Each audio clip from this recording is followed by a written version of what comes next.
Hello. তুমি কি আমার সাথে একটু দেখা করতে পারবে? কেন? একটু দেখা করো না, আমাকে একটা জায়গায় নিয়ে যেতে পারবে? কোথায়? আগে বাসা থেকে বের হও, তারপর বলছি। আচ্ছা ঠিক আছে, আসছি। একটু তাড়াতাড়ি করো প্লিজ। ফোনটা না রাখলে তাড়াতাড়ি করব কিভাবে? ও আচ্ছা, রাখছি। তারপর নিশো বাইক নিয়ে বের হতে দেখে পিওনা সামনে। চলে এসেছো? দেখছো না? দেখছি তো। তো এখন বলো কোথায় যেতে হবে? আমার সাথে কোথাও গেলে কি তোমার কোনো সমস্যা হবে? না, তা কেন? ঘুরতে যাব, তারপর রেস্টুরেন্টে। এখন কি বাইকে উঠবো, না এইভাবেই দাঁড়িয়ে থাকবো? ও হ্যাঁ, ঠিক এই মুহূর্তে তারা দুজন একটা রেস্টুরেন্টে বসে আছে। আচ্ছা নিশু, তোমার গার্লফ্রেন্ডের সাথে তো দেখা করালে না? নিশো ফান খুলে কতক্ষণ হাসলো। কি ব্যাপার, হাসছো কেন? হাসির কি বললাম? আমার গার্লফ্রেন্ডই নাই। নাই মানে? এত কিউট একটা ছেলে তুমি।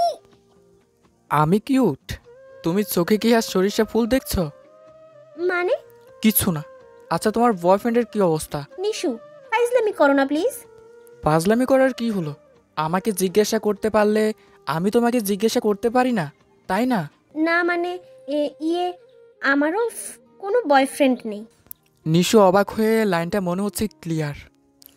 এত সুন্দর একটা পরী আর এমন পরীর কোনো রাজপুত্র নাই, এটা মানা যাচ্ছে না। নিশু, দুষ্টুমি করবা না, সত্যি বলছি, নাই তো। নিশু লুকিয়ে হাসি দেয়। আচ্ছা নিশু, তোমার কি কখনো কোনো মেয়েকে পছন্দ হয়নি? আগে হয়নি, তবে ইদানিং একটা মেয়েকে ভালো লাগছে। ও তাই? কে সে, বলা যাবে? সময় হলে সবই জানতে পারবে। বলো না প্লিজ। ফিওনার চোখের দিকে তাকিয়ে আছে। ফিওনা, আমি তোমার চোখের ভিতরে হারিয়ে গেছি। কি বলো? চোখের ভিতর হারাই কিভাবে? খুঁজে দেখো, আমাকে পাবে। চোখের ভিতর তোমাকে খুঁজবো? হুম। আচ্ছা পিওনা, তুমি বলো, কেউ যদি কাউকে পছন্দ করে ভালোবাসে তাহলে তার কি করা উচিত? হুম, সোজা তাকে বলে দেওয়া উচিত। সত্যি? হুম। ফিওনা, আমি তোমার মনের মধ্যে হারিয়ে গেছি। আমি তোমাকে ফিলিংস করতে পারি। সারা জীবনের জন্য সঙ্গী করতে চাই তোমাকে। মানে কি? হ্যাঁ, কি বলছো? আমি তো কিছুই বুঝতে পারছি না। তুমি তো বললে যাকে ভালোবাসি তাকে সরাসরি বলে দিতে। আমার মনে হচ্ছে আমি তোমাকে ভালোবাসি। তোমার প্রতি আমার একটা ফিলিংস তৈরি হয়েছে। তোমাকে ছাড়া আমি কিছুই ভাবতে পারছি না। তাই সারা জীবন তোমার সাথে থাকতে চাই। থাকবে তুমি আমার পাশে? ফিওনা নিচুপ হয়ে যায়। এমন একটা প্রপোজ পেয়ে এই মুহূর্তে নিশুর কাছ থেকে আশাই করেনি সে। কিন্তু নিশুর প্রতি যে তার কোনো দুর্বলতা নেই এই কথা ভুল। তারও একটা ফিলিংস তৈরি হয়েছে। কিছুক্ষণ পর নিশু আমার যেতে হবে, এটা বলেই জোসটা না খেয়ে উঠে পড়ল।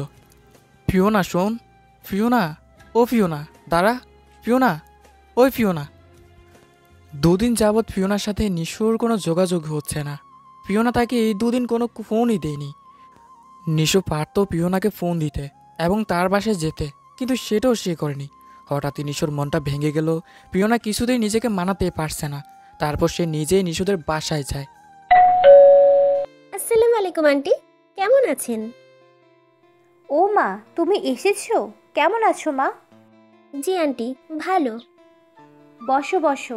এই নেহা, দেখ কে এসেছে। তুমি বসো মা, আমি তোমার জন্য খাবার নিয়ে আসছি।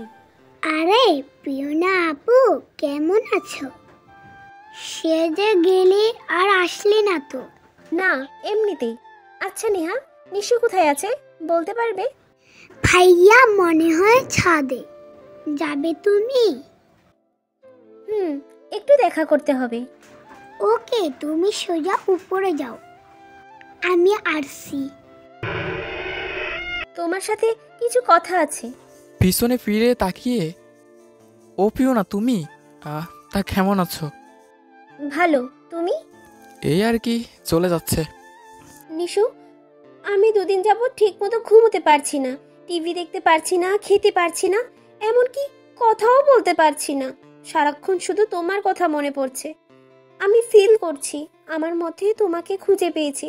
সব সময় মনে হচ্ছে তুমি আমার সাথে আছো, কিন্তু তোমাকে দেখতেও পারছি না, ছুঁতেও পারছি না, তোমার সাথে কথাও বলতে পারছি না।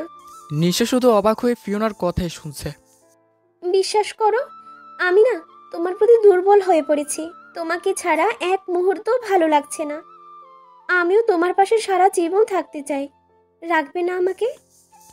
নিশুর চোখ থেকে এক ফোঁটা পানি চলে আসে আর পিওনাকে জড়িয়ে ধরে বলে, ফাগলিটা এমন করে বলো না। সারা জীবন থাকবো, মানে মৃত্যুর পরেও থাকবো। I love you Nishu. I love you too. হঠাৎই নিয়ে চলে আসে ছাদে। কি লজ্জা, কি লজ্জা!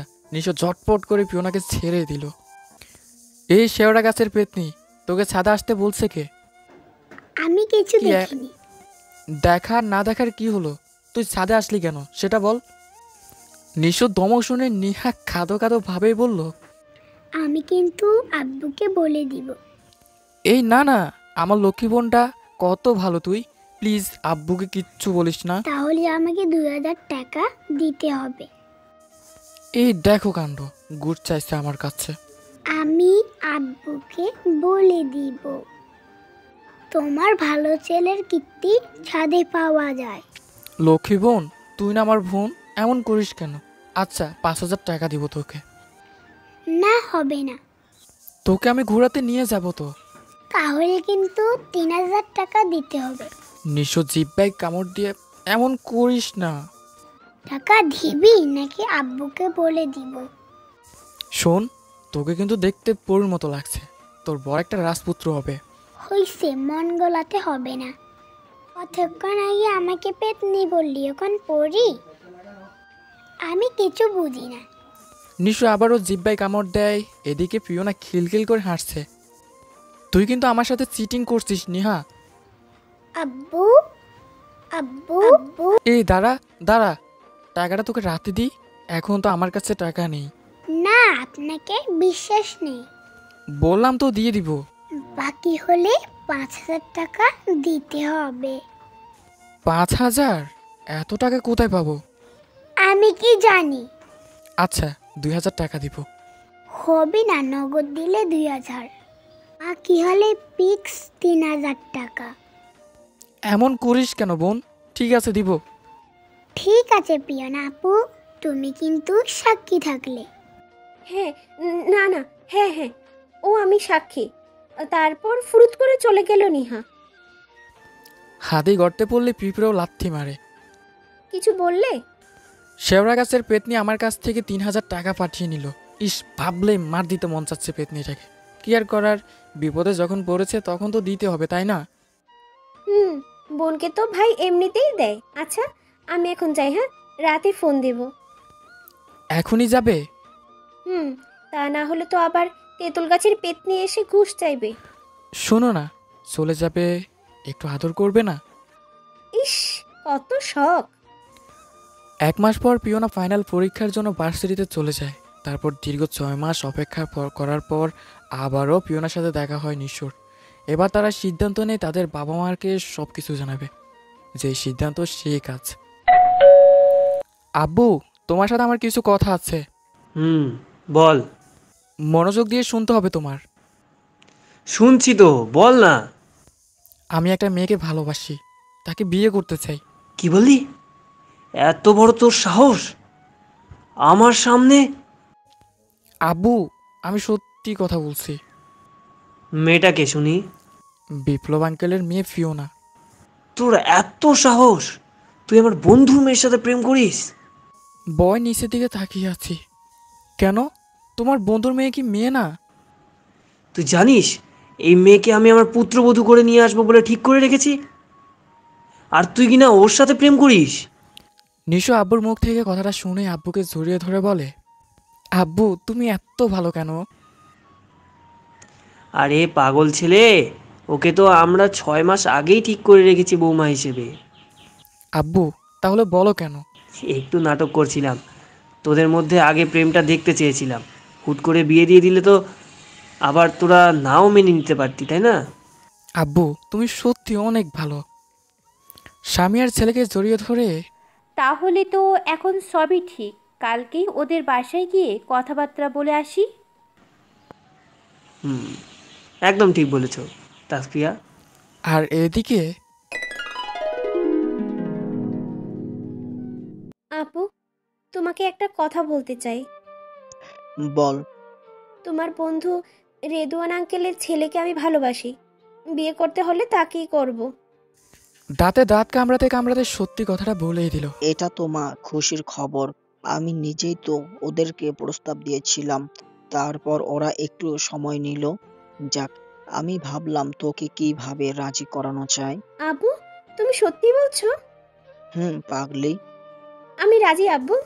পিছন থেকে মিসেস বিপ্লব বলে উঠলেন, শুনছো, ওনারা নাকি কালকে ফিওনাকে দেখতে আসছে। খুব ভালো কথা। আর ফিওনা কিন্তু রাজি হয়ে গেছে। ওমা তাই? আমি জানতাম। আমার মেয়ে তো আমাদের কথা ফেলতে পারবে না। তারপর দুই পরিবারের সম্মতিক্রমে ওদের বিবাহ সম্পূর্ণ হয়। আজ নিশো পিওনার বাসর রাত। পিওনা বায়না ধরেছে ছাদে বসে চাঁদ দেখবে। এই মেয়ের মাথা কি নষ্ট হয়ে গেছে নাকি? রাত 2টা বাজে আর এখন চাঁদে বসে চাঁদ দেখবে? এই, ওঠো না, চলো ছাদে যাই। ওঠো না। ঘুম ঘুম চোখে ছাদে যেতে হবে না, অনেকটা টাইট লাগছে, ঘুমাতে হবে।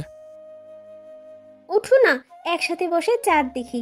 বাসরাতে সবাই তো এইটাই করে। ইস, বিরক্ত করো না তো।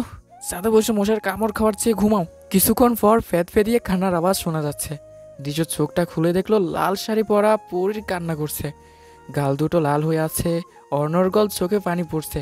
দেখো কাণ্ড। যাক বাবা, এখানে কান্নার কি হলো? প্রিয়না কোনো কথাই বলে না। তারপর আবারও বলল, শোনো, তুমি এখানে শুয়ে পড়ো, আমি তোমাকে ছড়িয়ে ধরে ঘুমাচ্ছি। কান্না করতে করতে বলল, চলো না একটু ছাদে যাই। উফ, এত দেখছি নাচর বান্ধা। ঠিক আছে, যাচ্ছি, তবে কান্না বন্ধ করতে হবে। ফিওনা বাম হাত দিয়ে চোখের পানি মুছছে, একটা হাসি দিয়ে নিশোর হাতটা ঝাপটিয়ে ধরে ছাদের দিকে যাচ্ছে। তুমি খুব ভালো। তারপর ছাদে বসে পিওনা চাঁদ দেখছে আর গল্প করছে। এদিকে নিশোর খুব টায়ার্ড লাগছিল বলে পিওনার কোলে কোমরটা জড়িয়ে ধরে শুয়ে পড়ল। নিশো তার স্ত্রীর কোলে শুয়ে আছে আর পিওনা তার স্বামীকে কোলে রেখে মাথায় হাত বুলাচ্ছে আর চাঁদ দেখছে। গল্প করে সারা রাত তারা ছাদে কাটিয়ে দিল এবং ভোরবেলা শিশির বাজে সকালে ঘুমাতে গেল। সকাল 12টায় তাদের ঘুম ভাঙলো। উঠে দেখে সবাই তাদের জন্য অপেক্ষা করছে। কি লজ্জা তাদের। প্রথম দিনই দেরিতে ঘুম থেকে ওঠা। পাশের রাতে নিশো আর পিওনা এই প্রথম শারীরিক মিলন ঘটে। আজকের গল্পটি আপনাদের কেমন লেগেছে অবশ্যই কমেন্টস করে জানাবেন। এরকম আরও ইন্টারেস্টিং গল্পের জন্য অবশ্যই পেজটি ফলো করে আমাদের সাথে থাকবেন। ধন্যবাদ, আল্লাহ হাফেজ।